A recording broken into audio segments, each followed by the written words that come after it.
This is the heartbeat of human services, a peek into the inspiring stories of our community and all things DHS. Join us.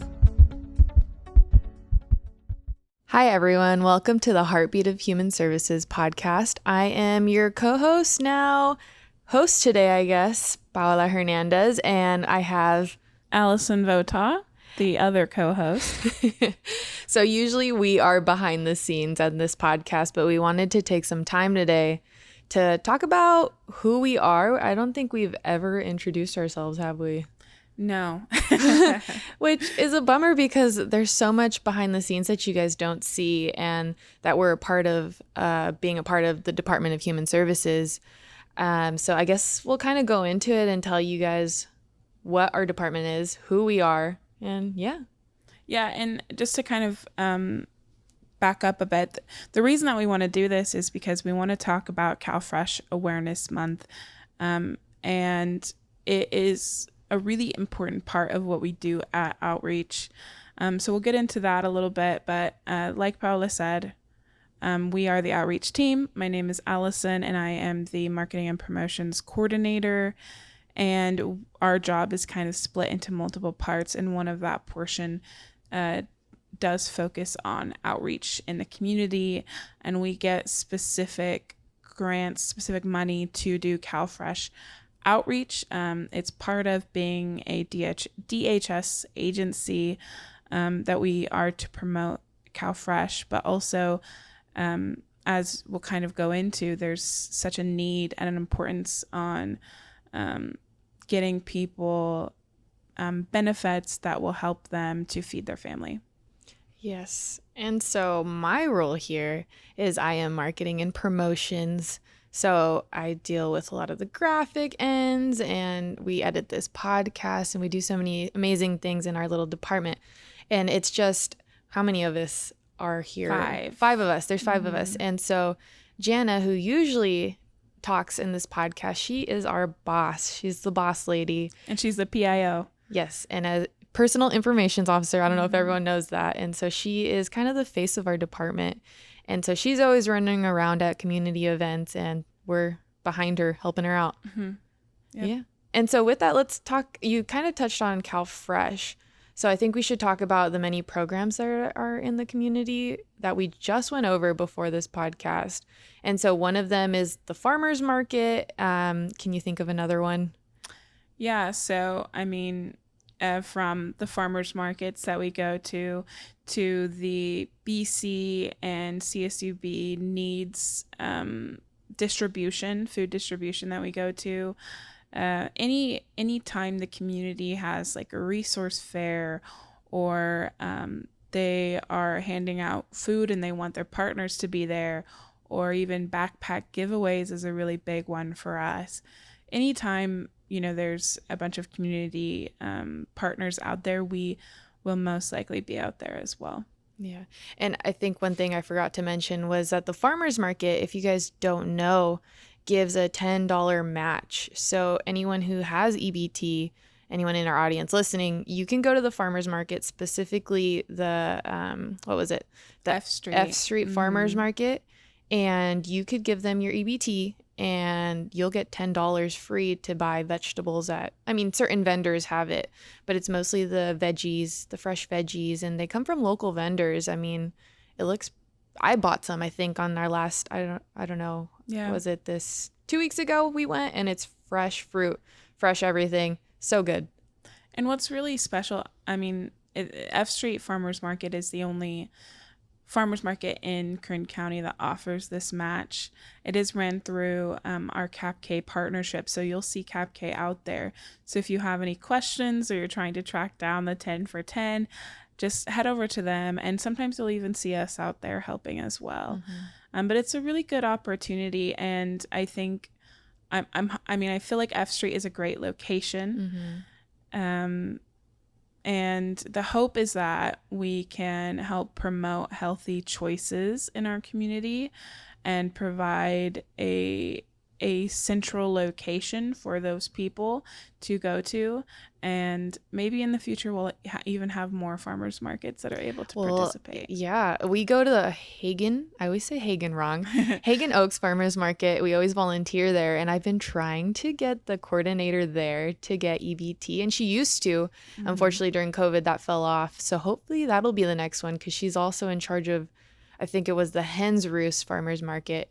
And there's so many downtown, but those are hers. So hopefully we can get those up and running. But besides that, there's also the restaurant's meal program. I don't know the title of it, but that one we looked up. Yeah. That's what it's called. And there's a couple in town, right? We looked up. It was... one notable one that everyone knows is Subway. Yes. Eat Fresh. Is that their logo? Yeah. And then I know we try to promote healthy living, but there's a lot of fast food chains too that hand out EBT like Jack in the Box, and mostly I think that was another one. But yeah, so we encourage people, if you're looking for some food, to check out. There's an online, what was it? I wrote it down. So it's called ebt.ca.gov/locator, where you can go to the website and locate the nearest meals program to you. So check that out. Yeah, and the locator is really cool because it'll say where you can use your EBT card either at a grocery store, a gas station, or a restaurant. And so if you are someone who feels like you don't have a place nearby, I would really, really suggest that you check this out, because we were surprised by the amount of places around us that will accept EBT. I'm your co-host, Allison, and I'm interrupting today's podcast to highlight positions available at Kern DHS. We highly recommend applying if you're looking for a position that can help launch your county career. The following positions are available: Human Services Aide, Social Service Worker, Human Services Technician, Housekeeper, and Programmer. Apply online today at kerncounty.com under the Careers tab. Thank you for listening, and now back to the podcast. And so with that, we want to talk about future projects here on our marketing and outreach team, what we want to provide our community and what you guys can look forward to. And so I'll let you take that away, because this is one of your babies. This was your project that when you got hired on, I know they put you on this. So I'll let you explain it. So, and Paola has kind of worked on this in a roundabout way as well, but when I first got hired on, they gave me a project to create, to help with a grant that we were getting from the federal government, specifically focusing on SNAP outreach, which SNAP is just the federal name for CalFresh. And the more I learned about it, the more I realized how much we needed it. We were just discussing before we started recording things called food deserts, where there are literally communities of people who just don't have local access to groceries, something as simple as groceries, right? And a lot of these families only share, they have one vehicle for their whole family. And so it's just incredibly difficult for them to get fresh food. And then on top of that, they may not have a way to come to us to get resources to sign up for CalFresh or to update their CalFresh information or whatever it might be. And so in those cases, these people that are eligible and should be receiving benefits because they need it, they're not able to access that. So that's been something that we've been mulling over for a long time. I know the department has kind of seen this need, and they've been trying to figure out the best way to reach these people. And so when this opportunity came to apply for this grant and to get this RV, they realized that this was going to be something that could really benefit our community. And it was very fitting for the grant, because the grant wanted there to be, for us to not just apply to get money for something, but to apply to get money for something that was a great need in our community. And so we've been trying to do that too, but now with the RV, it's going to be a whole nother world, because we've been out in Delano. We've tried going to Ridgecrest, and we go to other partners events. Like recently I was out at Campesina, and they had a huge event where we tried to push CalFresh out in Delano. But this RV is going to be a game changer. Yes, absolutely.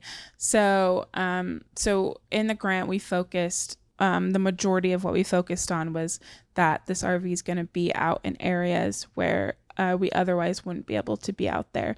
But what is so special about this RV is that the hope is we can actually complete the entire process there. So you go up, you apply, you see if you're eligible, and then if you are able to check off all the boxes, you can get an EBT card. And why that is so great is if you know someone or you yourself have applied for benefits, you know that there is a significant wait time.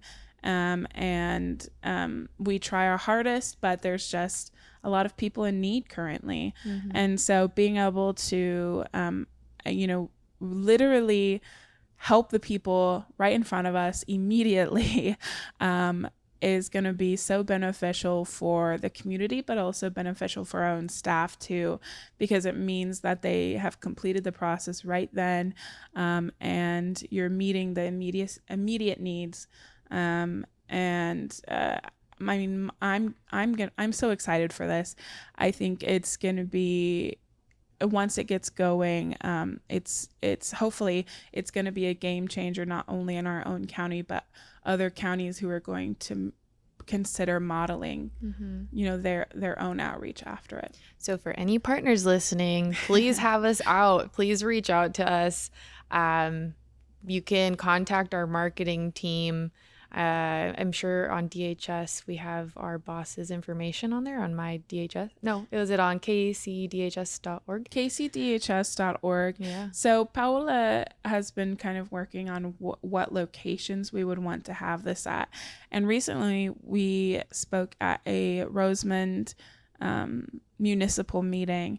And I think going to those places and finding out the needs is going to be part of our research. We want to know where people are gathering in your community, so that we can meet you where you're at. Yeah. And I want to note that our outlying communities are so special. When we went, I felt very welcomed. Absolutely. I got there, I was kind of nervous. I mean, you spoke, but I didn't speak.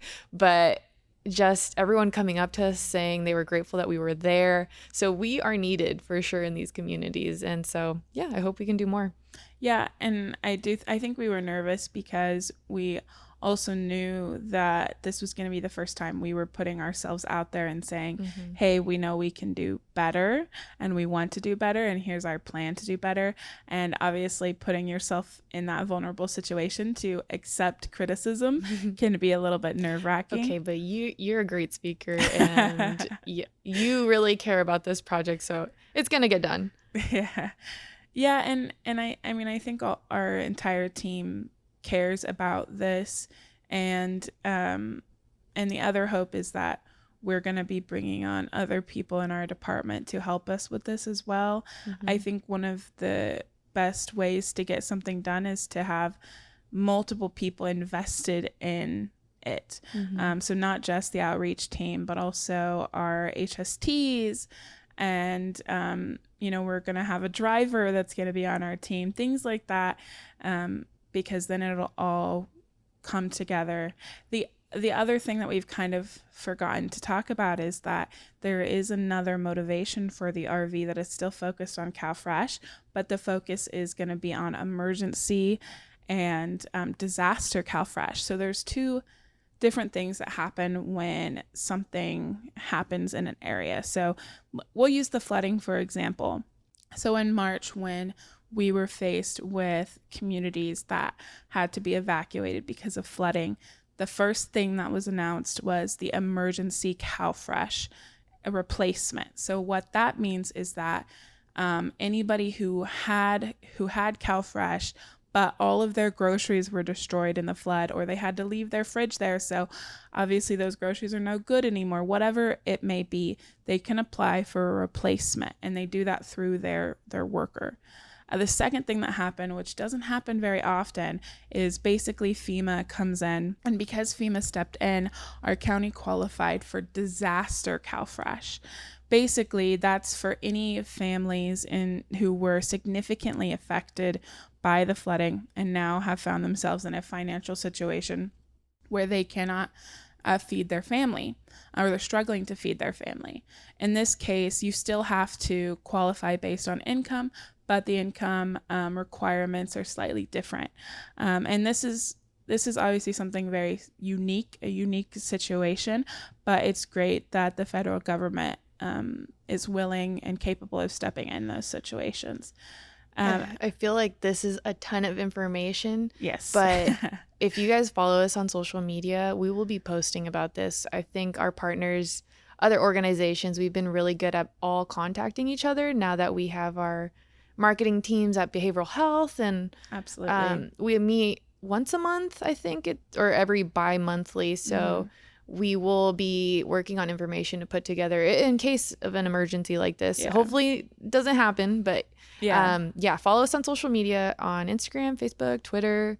We will be posting about this. So if you ever are in emergency, look there or our website. And I know we've been meeting with the PIOs a little bit more often now, and they want to push out this information too. So if this does happen again, I was talking specifically about March, but if it does happen again, you'll be able to see it not just on our pages, but you'll be able to see it on the county page as well. What was interesting and a little bit confusing at the time was that we had emergency CalFresh allotment, we had disaster CalFresh, and then we had emergency CalFresh replacement. And so all those three things were happening at the same time. And so, if the community ever has any questions or concerns, if you currently live in an outlying area or an area that was affected by disaster and you are just beyond confused, feel free to reach out to us. Mm-hmm. We would love to maybe get you guys some resources so that you can post it at your school or your job or wherever it would be best for your community to see it. We'd also love to go out and give a presentation as well. That's what we're here for as part of the outreach team. We're here to help educate our community. That is our ultimate goal, about the resources that KCDHS can offer. Yeah, and one thing before we run out of our talking points is I want to mention the allotment ending. We've been trying to push that recently because we do know the pandemic's allotment ended in April, right? It was April? Yes. So they would have gotten their last, check in April. They would have noticed it on their first check in May. Yeah. And I know people received emails for it and a lot of notice. So what the government or state was asking was to update your information on benefitscal.com, or also that's the portal used for CalFresh information for your personal information. And so we just want to push that you change your information on there so that you receive the correct stipend and all that good stuff in case you are on CalFresh. So that's just another big reminder we wanted to touch on this podcast. Yeah, and it would be amiss to not also mention that Medi-Cal is kind of doing something similar. It's not an end to emergency allotment, but they are asking for you to update your information so that when you need to renew, that it does go to the proper place and you can follow the proper procedure for renewals. So just be sure to be updating your information, letting your friends know to update their information, your family, whoever it might be that might be receiving either CalFresh or Medi-Cal. Yeah. And so with that, I think that's everything, right? You guys got to know us a little bit. And if you have any questions, we're on social media. Our team is running that. So please reach out. And do you have anything else? No, just follow us at Kern County DHS. I'm your co-host, Paola Hernandez, and welcome to today's Mindful Minute. This morning, we'll be talking about serving others. People are such complex beings that, believe it or not, there's a field of study that dedicates its time to studying the psychology of happiness in humans. Also known as eudaimonia, its study shows that when you help other people, you feel better. And its decades-long research has suggested that the long-term happiness of people feel from doing something like volunteering or making someone else feel good is more rewarding and longer lasting than prioritizing seeking pleasure and minimizing pain in yourself. So what will be your good deed today? This has been your Mindful Minute. Thank you for joining us for the Heartbeat of Human Services podcast today. We hope you'll join us next time.